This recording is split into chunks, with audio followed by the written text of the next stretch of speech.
அனைவருக்கும் வணக்கம். எல்லாரும் நல்லா இருக்கீங்களா? இன்றைக்கி நம்ம பார்க்க போகிறது லவ் இன்சூரன்ஸ் கம்பெனி படத்தை பற்றி பார்க்க போகிறோம். அதுக்கு முன்னாடி என்னுடைய சேனலை இது வரைக்கும் சப்ஸ்கிரைப் பண்ணாதவங்க சப்ஸ்கிரைப் பண்ணுங்கள், லைக் கமெண்ட் ஷேர் பண்ணுங்கள். வாங்க இந்த படத்தினுடைய கதை என்னான்ட்டு பார்ப்போம்.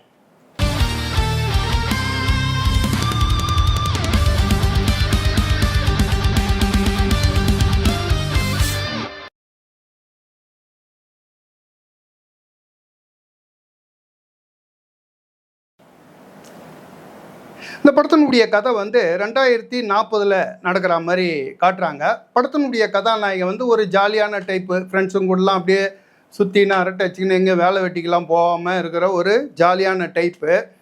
இந்த நம்ம படத்துங்களில் சாதாரணமாக வரா மாதிரி இந்த மாதிரியான கதாநாயகன் ஒரு அழகான பொண்ணை தானே லவ் பண்ணுவார். அதே மாதிரி இவரும் ஒரு அழகான பொண்ணை லவ் பண்ணுறாரு. சரி, இதில் என்னப்பா புதுமை இருக்குது? இது 2040 இல்லை, இன்னும் 100 வருஷம் கழிச்சாலும் இது தானே நம்ம தமிழ் படத்தில் நடக்கும் அப்படின்ட்டு நம்ம எங்கே நினச்சிட போகிறோமோன்ட்டு இந்த லவ் இன்சூரன்ஸ் கம்பெனி அப்படின்னு ஒரு புதுமையான கம்பெனி 2040 இருக்குது அப்படின்னு சொல்கிறாங்க. இந்த கம்பெனியில் காதலர்கள் அந்த கம்பெனிலேருந்து ஒரு ஃபோனை வாங்கிட்டாங்கன்னு வச்சுங்க. இவங்க காதலிச்சுக்கிட்டே இருக்கும்போது இவங்க காதலில் ஏதாவது ஒரு பிரச்சனை பிரேக்கப் ஆகிடுச்சுன்னா அந்த கம்பெனி அதுக்கு பொறுப்பு ஏற்றுக்கிட்டு இந்த காதலருக்கு நஷ்ட ஈடை வழங்குமா. இதுதான் புதுமை 2040. இப்படியாப்பட்ட அந்த கம்பெனிக்கிட்ட கதாநாயகனுடைய காதலி ஒரு சிக்கலில் மாட்டிக்கிறாங்க. இப்போ கதாநாயகன் காதலியை எப்படி அந்த கம்பெனிலேருந்து அந்த சிக்கல்லேருந்து மீட்டு கொண்டு வராரு அப்படின்றது தான் இந்த படத்தினுடைய கதை. வழக்கமாக கதாநாயகனாக இந்த படத்தில் பிரதீப் ரங்கநாதன் நம்ம பழைய படத்திலலாம் பார்த்தா மாதிரியே ஒரு கலகலப்பாக ஒரு ஜாலி டைப்பாக படம் முழுக்க நமக்கு கலகலப்பு ஊட்டுகிறாரு.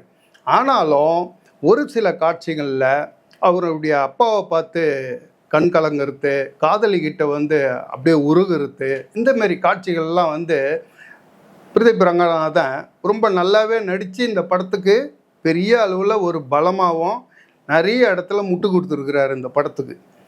கதாநாயகியாக கிருத்தி ஷெட்டி இவங்க ஒரு ஷோகேஸ் பொம்மை மாதிரி படம் முழுக்க போகிறதோட அவங்களுடைய கதாநாயகி வேலை முடிஞ்சு போச்சு. முக்கியமாக அவங்களுடைய அறிமுக காட்சி கதாநாயகனுடைய அறிமுக காட்சியை விட சூப்பராகவே அவங்களுடைய அறிமுக காட்சி நல்லாவே எடுத்துருக்குறாங்க. மூணாவதாக எஸ்ஜே சூர்யா, இவர் தான் இந்த லவ் இன்சூரன்ஸ் கம்பெனியோட ஓனர் மாதிரியும் அதே நேரத்தில் ஒரு மாதிரியான வில்லனாகவும் இந்த படத்தில் எஸ்ஏ சூர்யா நடிச்சிருக்காரு. வில்லன் கேரக்டர்னு ஒன்று பெரிய அளவில் ஒன்றும் கிடையாது.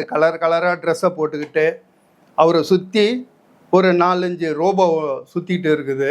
இதெல்லாம் வச்சுக்கிட்டு அவருடைய கேரக்டரை ஒரு மாதிரி ஜோக்கர் மாதிரி மாற்றி வச்சுருக்கிறாங்க அந்த படத்தில்.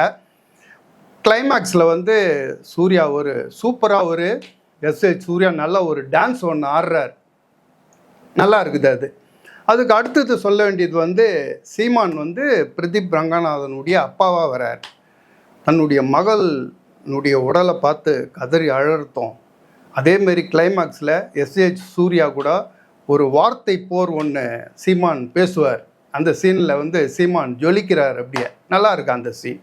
அதுக்கப்புறம் இந்த படத்தில் எனக்கு ரொம்ப பிடிச்சது ரவிவர்மனுடைய கேமரா ஒர்க்கு, படத்தினுடைய செட்டிங். அந்தந்த இடத்துல ஒரு சில இடத்துலலாம் செட்டிங் நல்ல கலர்ஃபுல்லாக எடுத்திருக்காங்க. பாட்டு சீன்லாம் நல்ல கலர்ஃபுல்லாக இருக்குது. அனிருதனுடைய மியூசிக்கில் ஒரு 2 பாட்டு எனக்கு பிடிச்சிருந்தது. இதை தவிர இந்த படத்தில் குறைன்ட்டு பார்த்தோம்னா படத்தினுடைய கதையை தான் சொல்லணும். இதுக்கு முன்னாடி நம்ம பிரதீப் ரங்கநாதனுடைய படங்கள்லாம் நிறைய படம் பார்த்துருக்குறோம். ஒரு 4-5 படம் அது எல்லாத்தையும் பார்த்துருப்போம். அவர் ரங்கநாதனுடைய படம் நீங்கள் உட்காந்து பார்த்துட்டு இருக்கும்போதே ஒரு 10 நிமிஷம் தான், அதுக்குள்ளே நாம் அந்த படத்தோட கனெக்ட் ஆகிடுவோம் இதுக்கு முன்னே வந்த படங்களில். ஆனால் இந்த படத்தில் படம் ஸ்டார்ட் ஆகி ஃபஸ்ட் ஹாஃபே முடிஞ்சு இன்டர்வல் பிளாக்கே வரப்போகுது. அது வரைக்கும் நமக்கு இந்த படத்தோட கனெக்டே ஆக மாட்டேங்குது. காரணம் காட்சி அமைப்பு எல்லாமே ஒரு மாதிரி இந்த இன்ஸ்டா ரீலில் பார்க்குற மாதிரி இருக்குது அப்படின்றார் ஒரு பக்கத்தில் சொல்லலாம் ஒரு பையன். அந்தமாரி தான் இருக்குது. ஒரு மாதிரி அபத்தமான காட்சிகள் பார்க்குறதுக்கே நமக்கு அபத்தமான காட்சிகள் நிறைய இருக்குது. இதுக்கு முன்னாடி வந்து பிரதீப் ரங்கன் அவருடைய படங்களில் வந்து கதை ஸ்ட்ராங்காக இருக்கும். ஒரு 50% நம்புற மாதிரி இருக்கும். அந்த 50% கதைக்கு நம்புற மாதிரி இருக்கிறதுக்கு இன்னொரு பெரிய காரணம்னா, படத்தினுடைய கதாநாயகன் பிரதீப் ரங்கநாதன் மட்டும் இல்லாமல் மற்ற கேரக்டருக்கும் சூப்பராகவே நடிச்சிருக்கோம் நம்ம அந்த படத்தெல்லாம் பார்த்தா. ஆனால் இந்த படத்தில் பார்த்தீங்கன்னா பிரதீப் ரங்கநாதனுக்கே நடிக்கிறதுக்கு வாய்ப்பு இல்லை. அவர் பாட்டுன்னு ஏதோ வந்து போயிட்டு இருக்கிற மாதிரி. ரெண்டாவது படத்தினுடைய டைலாக்கு, ஒரு சீனில் டைலாக் பேசுகிறாங்க. சூர்யா வந்து கோர்ட்டில் விசாரிக்கிறாங்க. சூர்யா சொல்கிறார், சார் நான் என்னுடைய ஆப்பில் வந்து ஒரு கணவன் வந்து மனைவியை ஏமாற்றிட்டு அவன் எங்கே சுற்றினாலும் கண்டுபிடிச்சிடுவோம் அப்படின்னோடனே அவர் கோர்ட்டில் இருந்து கேட்குறாங்க, கணவன் வந்து அவருடைய மனைவி கூட பாத்ரூமில் குளிச்சுன்னு இருந்தால் நீங்கள் கண்டுபிடிச்சி பார்ப்பீங்களா அப்படின்னோடனே சூர்யா சொல்கிறாரு, கணவன் வந்து அவருடைய மனைவி கூட பாத்ரூமில் குளிக்கிறாரா இல்லை இன்னொருத்தன் பொண்டாட்டி கூட பாத்ரூமில் குளிக்கிறாரான்னு தான் நாங்கள் கண்டுபிடிச்சி சொல்லிடுவோம். அதை வச்சு அவங்க ஒய்ஃப் வந்து புருஷன் எப்படியாப்பட்டவன் அப்படின்னு கண்டுபிடிச்சிருவாங்க அப்படின்லாம் இந்த படத்தில் வந்து எதுக்கு இந்த டைலாக் எழுதினார் அப்படின்ட்டு இந்த படத்தினுடைய டைரக்டர் விக்னேஷ் சிவத்துக்கு தான் வெளிச்சம். அது இல்லாத கதாநாயகனுக்கும் கதாநாயகிக்கும் பயங்கர சந்தோஷம் வந்துடுச்சுன்னா இந்த சென்னையோட இந்த கோத்தா அப்படின்றத வந்து சந்தோஷமாக பேசுவாங்களாம். அது வாய் திறந்து சொல்லலை அவங்க, அது நல்லா தெரியுது. இந்த மாதிரியான காட்சிகள்லாம் வச்சு இந்த படத்தை வந்து ஒரு ஆவரேஜ் படமாக ஆக்கிட்டாங்க. மொத்தத்தில் இந்த படம் எப்படி இருக்குதுன்னு கேட்டால், நம்ம பிரதீப் ரங்கநாதன் படம்னோடனே ஒரு எதிர்பார்ப்போடு போயிருப்போம்ல, அந்த எதிர்பார்ப்பு வந்து நமக்கு வந்து படத்தை பார்த்துட்டு வெளியில் வரும்போது ஏமாற்றம் அடைஞ்சு தான் வரும். அதை தான் சொல்ல முடியும். ஓகே, நம்ம அடுத்த வீடியோவில் பார்ப்போம்.